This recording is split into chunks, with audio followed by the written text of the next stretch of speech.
Goeiemôre, good morning op hierdie heerlike donderdagoggend. Die week en die maand is so te sê op sy einde. Dit is inderdaad 30 Oktober en dit beteken daar is net 56 dae oor tot Kersfees. Pieter, kan jy dit glo? Jy werk vol mooi uit, né? Ek sê vir jou, ek's wakker, hoor. 56 dae tot Kersfees. Wat beteken dit? 62 dae tot einde van die jaar. As ons daai sommetjie sal maak. Ek weet nie. Hey man, lekker. Nou ja, ek het vir julle ook 'n lekker vroeë Kersgeskenk gesynde dat ons nou so van Kersfees praat. Ons bespreek die nuutste boeke in ons nuutste insetsel op dieselfde bladsy. Arnold is hier met jou sporthoogtepunte. Ons eie stylist Lorraine Olivier gaan 'n paar wenke deel van wat om aan te trek vir verskillende liggaamstipes. Ons vind meer uit oor Via se nuwe TV-reeks Erfenis in die grond met die aanbieder Pieter Pence en ons bespreek Movember met Gammon G-Cell. Ja, nee? G-Cell. Karen, ja. Wat het ek sê? Gammon. Jy sien, maar ek het nou gedink aan Kersfees. Ja, ek kom agter jy is honger se vroeg. I'm so sorry, Garen, because it's Gammon. Garen G-Cell en Propek Kosie Bekes kom sorg vir lekker musiek. Daar's dit en nog baie, maar vir eers is dit tyd vir ons oggendpraatjies en ek doen dit elke oggend om seker te maak die mense wat ingeskakel is wakker om te sien, maak ek 'n fout of is ek nou reg? Ja, jy weet, ons hoop hulle het nie vanoggend verslaap nie. Ons laat dit daar. Ja, wake me up before you go. Maar ons is bly jy is hier so hoor, Els. Baie dankie. Wat 'n rowwe begin tot hierdie oggend. Goed, Pieter, ek wil by jou hoor of jy al ooit gaan rekspring het. Dis nou bungee. Ek wil net sê jy laat dit so idillies klink, baie meer kleurvol as bungee. Ja. Maar ek het al inderdaad gereksprong. Het jy? Was dit vir jou lekker geweest? Dit was vreesaanjaend geweest. Dit was eintlik baie lekker. Ek het gedoen as 'n student. En toe latere jare vir TV-produksie moes ek dit doen. Ja. En ons het op daardie dag net een kameraman gehad. So toe moes ek 3 keer in 'n ry spring. Om verskillende hoeke te kry vir die So teen die derde keer was dit vir jou niks geweest. Maar daai aand het ek geslaap soos 3 babietjies. Nou, ek het 'n baie interessante storie, want die wêreld se hoogste padbrug, die Huajiang Groot Kloofbrug in China, het onlangs aandag getrek vir 'n nuwe en gewaagde aantreklikheid. Toulose reksprong of bungee spring. Touloos. Maar dan jy dit mos nie bungee noem nie. Dit is presies wat ek ook gedink het toe ek hierdie storie vir die eerste keer gelees het. Nou, in plaas daarvan om aan 'n tou vasgemaak te wees, spring deelnemers direk vanaf 'n platform in 'n reuse reënboogkleurige veiligheidsnet, asof dit nou 'n verskil sal maak, nê, wat 625 meter bo die Beipan rivier hang. Nou die spronge sou tussen 20 en 50 meter hoog wees en kaartjies is geprys teen sowat R4.300, goedkoper as gewone reksprong. Nou, voordat die adrenalienbelaaide ervaring amptelik kon oopmaak, is dit tydelik opgeskort nadat toetsvideo's groot kommer op sosiale media ontketen het. In die video's is sandsakke van verskillende gewigte in die net laat val om veiligheid te toets, maar kykers was nie oortuig nie. Baie het gewonder wat sou gebeur as iemand die net mis, of as dit onder 'n persoon se gewig sou breek.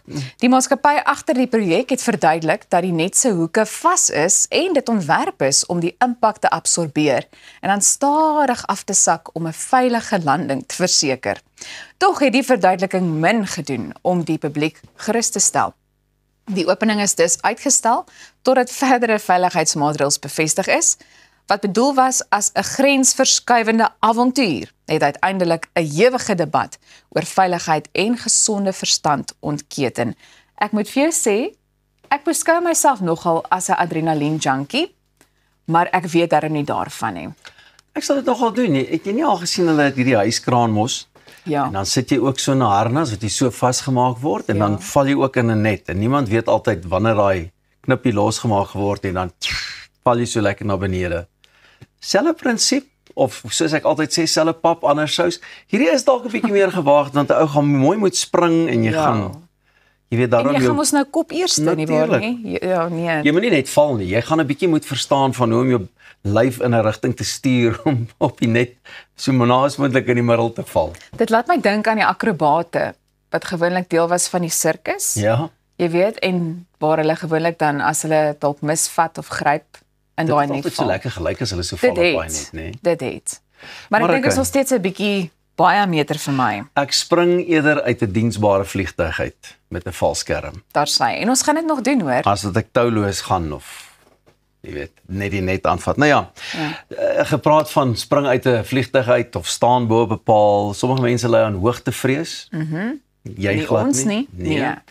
Ek moet sê as ek bo op 'n dak staan of so, is dit vir my erg. As ek in 'n vliegtuig se deur sit, glad nie so erg nie. Maar nou ja, sommige ly aan hoogtevrees en ander mense ly weer aan 'n vrees van konfrontasie.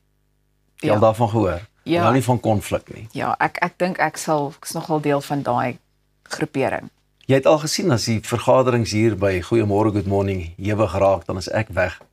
Jy is glad nie daar nie. Van die begin af is jy nie. Wel, Nêrens in ek wil net gou vir jou hierdie storie vertel. 'n Amerikaanse maatskappy het nou weer vindingryk geraak en met 'n ongewone diens het hulle nou weer 'n bietjie na die tafel toe gekom. En hierdie diens is vir die wat 'n bietjie skees vir konfrontasie binne in die werksplek. Die diens laat werknemers toe om hulle base anoniem uit te skel. Hoe lekker is daai? Sonder die vrees vir gevolge. Die nuwensgewende organisasie OCDA is gestig deur die komediant en akteur Kellymer White en bied 'n veilige uitlaatklep vir mense wat huiwer om hulle klagtes direk te lig. Wanneer iemand 'n versoek indien, stuur die OCDA 'n opgeleide uitskelagent na die werksplek om die betrokke baas of kollega in persoon te konfronteer. Die agent lees 'n voorbereide teks waarin die werknemer se griewe duidelik en met oortuiging uitgespel word, ongeag die baas se reaksie. Oh, wel, kan jy imagine, die arme akteur, hy laat gou net vir dit. Vir kliënte buite die diensgebied word die uitskel-sessie per telefoon gevoer. Die maatskappy plaas ongeredigeerde video's van hierdie konfrontasie op YouTube, waar hulle reeds amper 300,000 intekenare het. Die ongewone diens het vinnig aandag getrek en 'n nuwe gesprek oor respek en aanspreeklikheid in die werksplek ontketen. Wat 'n interessante inisiatief. Ja. Ek weet nie.